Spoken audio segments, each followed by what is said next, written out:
Muitos deles porque são substituintes que eu não consegui pegar o íon molecular, no caso. E alguns adamantenos com score razoável. Mas, de qualquer maneira, o score já melhorou e, comparado com GC, a gente já tem uma diversidade maiores de diamantoides, comparando só com GC. Outros terpanoides que a gente não via antes, né? Os vários isômeros aqui desse composto. Um bom score e um indicativo que podem ter outros isômeros aqui. A similaridade não está excelente. Né? E também tem um isômero de posição dessa estrutura aqui, que nesse caso a gente já tem mais identificações com score razoável aqui. Então eu posso ter vários isômeros aqui, né? E separar na coluna aqui. Outros terpanoides aqui que também foram encontrados, também 3 deles com score bem bom e um aqui abaixo de 700. E agora, se a gente olhar a região dos opanoides aqui, cada ponto com círculo em volta é um opanoide identificado aqui. Então temos uma tabela bem maior, que só para representar o que seria uma estrutura típica de um opanoide, né? Tem vários tipos aqui. Mas só nessa tabela aqui eu tenho os compostos dos opanoides que têm uma similaridade acima de 700. Né? Então tem uma diversidade boa aqui. Comparando com GCMS, isso aqui melhorou muito, né? Então, utilizar uma segunda dimensão, ter uma segunda separação, isso melhora muito a identificação dos compostos presentes na minha amostra. Mostrar aqui alguns exemplos de coiluição, né?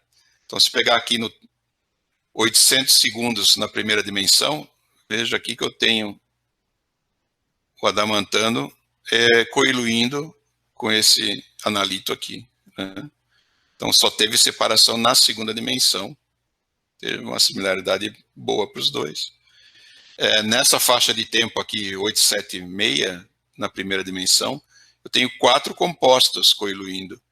Então, se eu não tivesse uma coluna secundária, isso tudo sairia no mesmo tempo da coluna primária, né? Então, separou na coluna secundária. Também aqui um adamanteno separando dos demais analitos.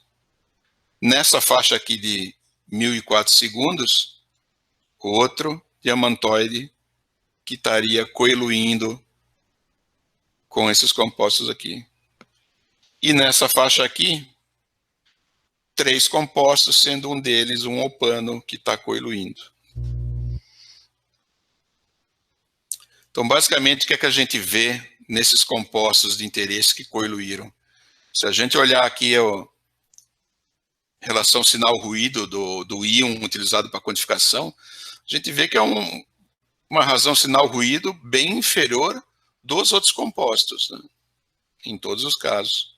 E se a gente olhar a área também, você percebe que a área dos compostos de interesse é bem menor que o resto, né?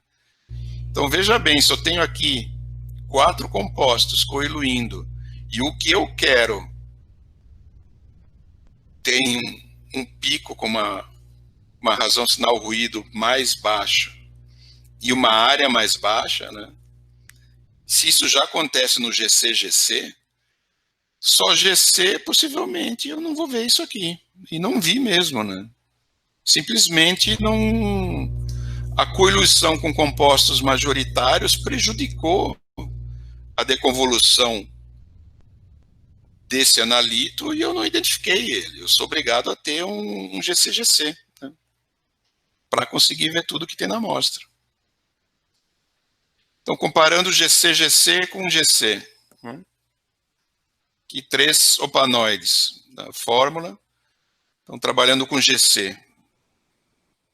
Já similaridade baixa de 700 aqui. a hora que eu separo pela segunda dimensão, a similaridade já melhora muito, né? Se eu comparo sinal ruído do íon utilizado para quantificação, melhorou quase 10 vezes, né? Para esse outro opanoide, eu já tinha uma boa identificação antes, mas mesmo assim, melhorou. E para esse terceiro, também tem um score baixo, e agora melhorou bastante. E se a gente olhar aqui, a razão sinal ruído, para GCGC, sempre melhora muito. E a área? A área basicamente não, porque se eu estou injetando a mesma amostra na mesma concentração, as áreas têm que ser relativamente próximas, né? Tem uma variação, mas eu não vou ter um acréscimo de área, porque esse pico, ele não aumentou a área, ele só aumentou a altura e diminuiu a base, né? Ele melhorou a resolução cromatográfica, né? Então, isso é uma grande vantagem do GCGC, né? Então, basicamente, de conclusão, o que a gente tem?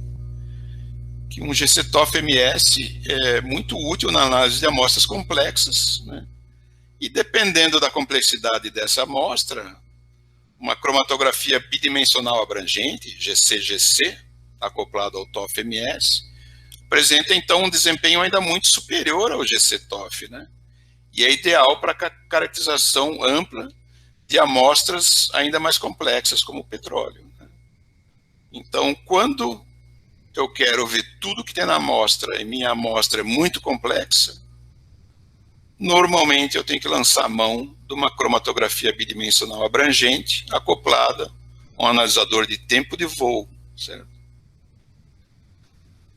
O GCGC vai me separar mais picos e o TOF vai ser excelente pela taxa de amostragem alta para ter bons espectros e picos reprodutíveis na segunda dimensão. Então, eu poder ter áreas que eu possa utilizar,